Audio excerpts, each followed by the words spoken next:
Buenos días a todos y a todas. Vamos a comenzar un nuevo estándar de estos estándares de segundo de bachillerato en Historia de España y pasamos al estándar número 20, cambios sociales, económicos y culturales introducidos por los musulmanes en Al-Ándalus. Comenzamos con este mapa en el cual vemos el amplio dominio del territorio peninsular que tuvieron los musulmanes de Al-Ándalus. Un dominio que abarcaba básicamente de casi toda la península ibérica, exceptuando la franja cantábrica y los Pirineos. Un dominio que va a durar desde el año 711, tras la victoria de los musulmanes en la batalla del río Guadalete, hasta el año 1492, cuando en enero los reyes católicos conquistan Granada. Esta conquista del territorio pues va a crear, como vemos en la imagen, una contraposición entre el mundo cristiano y el mundo musulmán. El mundo musulmán es un mundo que, si bien tiene una importancia al campo enorme, pero es un mundo sobre todo urbano, un mundo en el cual el comercio va a tener una gran importancia y el intercambio económico de tipo monetario. En cambio, en la zona cristiana es una zona totalmente ruralizada, donde la economía y el intercambio se basaban sobre todo en el trueque y donde vamos a ver un atraso enorme en todos los ámbitos de la cultura. La introducción de los musulmanes en la península ibérica va a poner a la península, a la zona de Al-Ándalus, en contacto comercial pues, y también intelectual con otras zonas del mundo islámico. Otras zonas del mundo islámico que recuerden que en esta época el mundo islámico abarcaba desde lo que sería Al-Ándalus hasta la India prácticamente. Y esto va a traer productos a la península ibérica por medio de rutas como la ruta de la seda, productos como las especias, la seda y cultivos nuevos que veremos con posterioridad. Pasamos ahora a analizar la agricultura en Al-Ándalus. Lo primero que tenemos que tener en cuenta, como vemos en la imagen, es que es una agricultura muy avanzada, basada en amplios tratados de agronomía, que son un reflejo de eso que dijo Joan Greus, que decía que más del 90% de la población musulmana pues era alfabetizada. En cambio, nosotros vamos a ver que en la zona cristiana tenemos un dato totalmente contrario, o sea, una amplia capa de la población que es analfabeta. En esos tratados de agronomía no solo se explicaba cómo cultivar determinados productos, sino aparte cómo implementar una mejora en el cultivo de los mismos. También tenemos que tener en cuenta que los musulmanes no es que cambiaran todo lo que había, sino muchas veces heredaron cosas de poblaciones anteriores de la península. Por ejemplo, el cultivo de la trilogía mediterránea, que tanto éxito había dado en zonas peninsulares desde la época de los romanos. Recuerden que la trilogía mediterránea está compuesta por cereales, la vid y el olivo.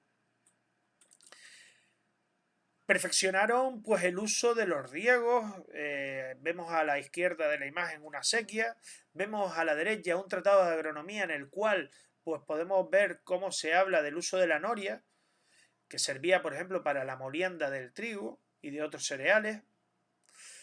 También introdujeron cultivos, como vemos a la izquierda, pues un campo, un arrozal, en el centro vemos lo que sería la caña de azúcar, también introducidas por los musulmanes, y a la derecha de la imagen vemos el azafrán, tan usado todavía hoy en día y tan apreciado en la cocina española.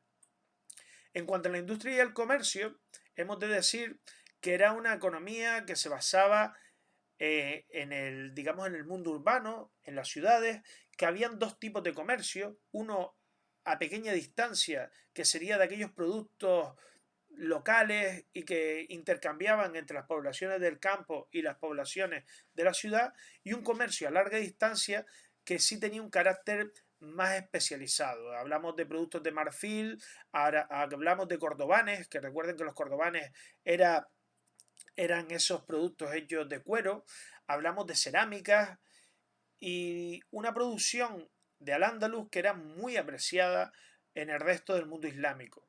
Vamos a tener dos monedas principales, como vemos en la imagen, el dinar de oro y el dirham de plata.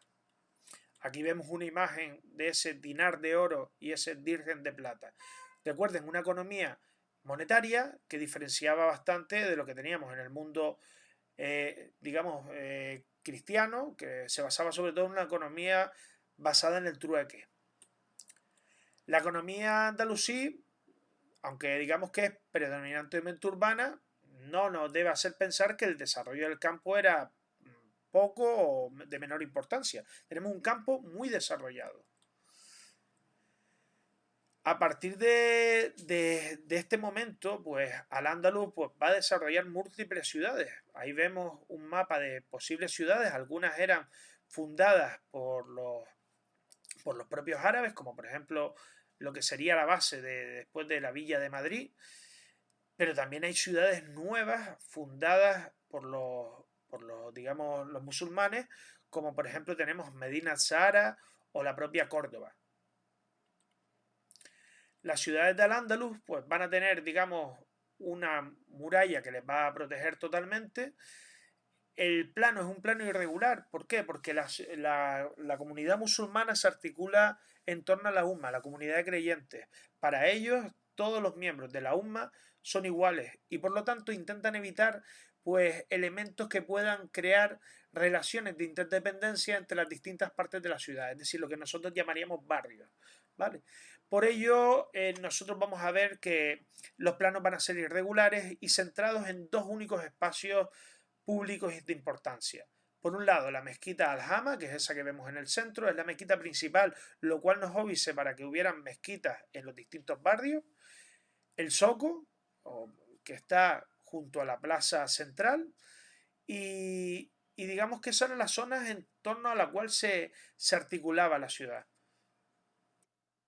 Si vemos la siguiente de las imágenes, pues veremos que junto a la mezquita Al-Hama también habían barrios extramuros o arrabales, porque esas ciudades van a ir creciendo conforme pasa el tiempo, van a ir creciendo y van a aumentar el número de habitantes y van a aparecer muchos barrios fuera de esos muros que serían los conocidos como arrabales.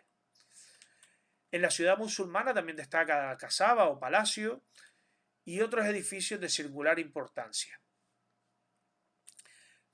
La ciudad más importante va a ser Córdoba, con más de medio billón de habitantes en esa época, una cantidad enorme de ciudadanos, y donde estaba la capital del califato de Córdoba. Vamos a ver en esta imagen un plano de Córdoba que nos muestra que también habían barrios dependiendo digamos, de la creencia, de las creencias. Por ejemplo, teníamos un barrio mozárabe, teníamos un barrio judío o judería, y que estaban a su vez separados por muros. En cuanto a la sociedad, pues la sociedad musulmana básicamente la vamos a dividir en digamos, dos grupos, los creyentes y los no creyentes. Y dentro de cada uno diferenciaremos, pues, digamos, en base a los diferentes grupos sociales que había. Empecemos por las características básicas de la sociedad andalusí, que recuerden que hay una gran diversidad étnico-religiosa, hay un alto grado de urbanismo y digamos que van a haber grupos que son parte de los conquistadores y parte de los conquistados. Empecemos por el primer grupo, el que vemos en esa pirámide social de Al-Ándalus, los árabes. Los árabes principalmente pues van a ser ese núcleo de primigenios conquistadores, van a formar parte de la Hasa, van a formar la Hasa no solo ellos, sino también algunos hispano-visigodos de clase alta también van a formar parte de la Hasa y van a tener las mejores tierras, sobre todo, por ejemplo, podemos nombrar las situadas en torno al valle del Guadalquivir.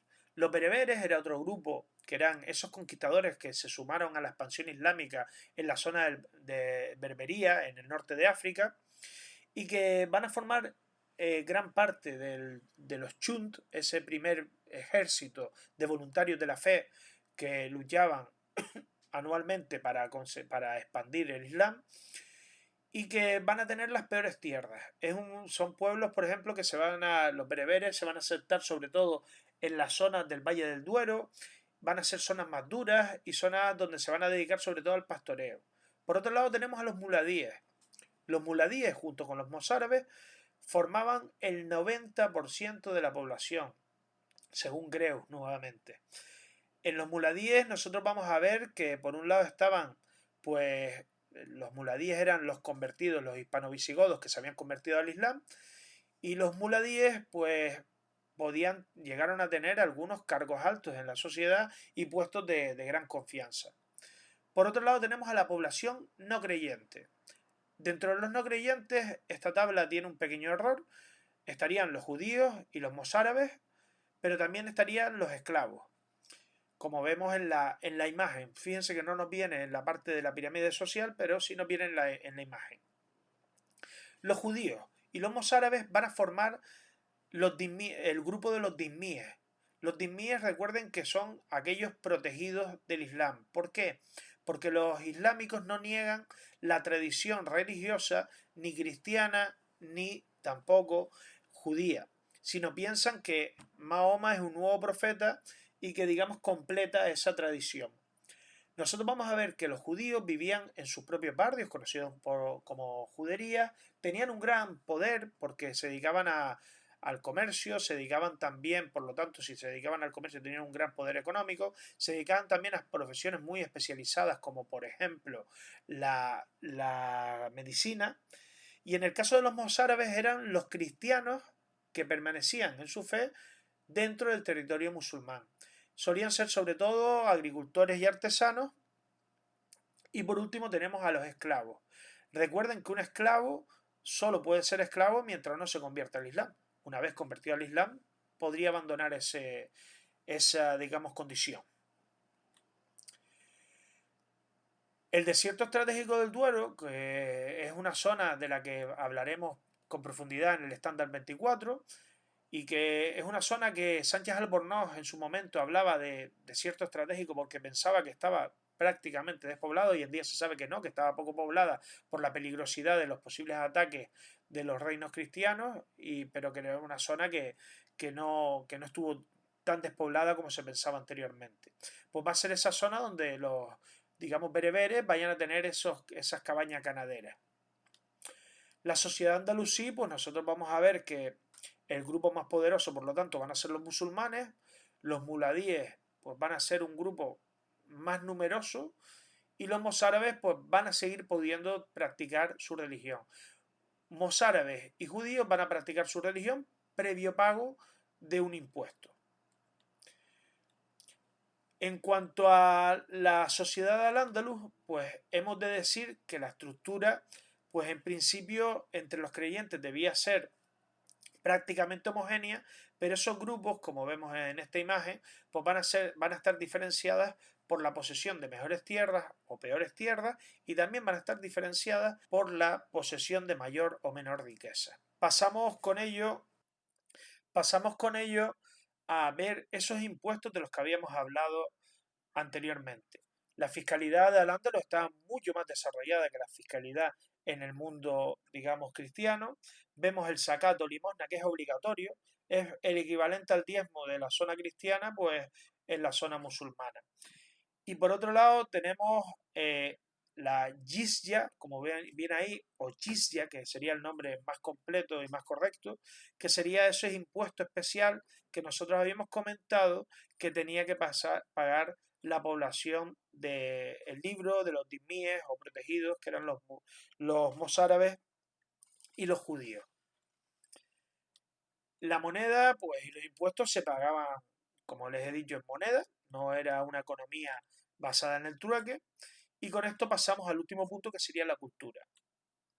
Pues nosotros vamos a ver que, tal y como vemos en esta imagen de la mezquita de Córdoba, hay muchos elementos. Si nos fijamos en esas columnas de la mezquita de Córdoba, si nos fijamos en esos arcos con dovelas rojas y blancas tan propias de ese mundo romano, pues que son tomados de otras culturas. Y es que uno de los grandes méritos de los musulmanes es que sabían aprovechar aquellos elementos interesantes de otras culturas en beneficio propio, para adaptarlos y mejorarlos.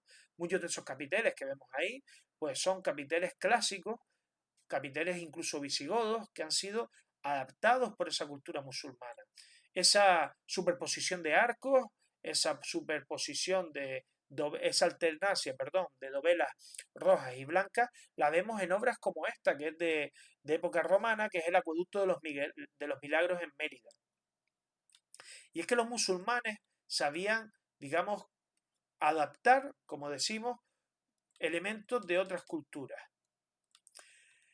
El arco de herradura, por ejemplo, tan típico y tan característico de los musulmanes, no deja de ser un arco propio de los visigodos que después los musulmanes supieron, como digo, adaptar e incluso mejorar. Según Jesús Creus, la cultura en Al-Ándalus, ahí lo ven en ese característico libro de Anaya, así vivieron en Al-Ándalus, pues Jesús Creus decía que más del 90% de los musulmanes sabían leer y escribir. En cuanto a la cultura, pues el desarrollo va a ser enorme y vamos a destacar algunas figuras. Por un lado tenemos a Ibn Hassan, que fue un poeta que escribió un tratado sobre el amor conocido como El collar de la paloma. Vemos alguna frase de ese libro. Por otro lado tenemos a Averroes. Averroes que fue un importante filósofo, gracias al cual conocemos la obra de Aristóteles, porque si no llega a ser por esa transcripción de las obras de Aristóteles, no conoceríamos la obra aristotélica hoy en día y gracias a él la conocemos, y que digamos que como vemos en algunas de sus frases, su sabiduría pues, fue enorme. Sabiduría que, sacando mi lado más friki, les comento que, por ejemplo, esta frase, la ignorancia lleva al miedo, el miedo lleva al odio y el odio lleva a la violencia. Esa frase nos tiene que sonar de algo.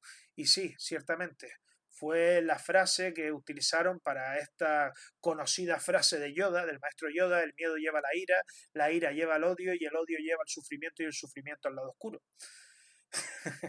Bueno, después de este momento friki acabamos con Maimónides. Maimónides conocido como era judío y era conocido pues, por sus tratados de medicina que tanto influyeron en la medicina de toda Europa en general. Pues con esto acabamos el estándar 57 y sin más nada que decirles, no queremos despedirnos sin agradecerles haber visualizado este vídeo y esperamos que hayan aprendido con el mismo. Hasta luego.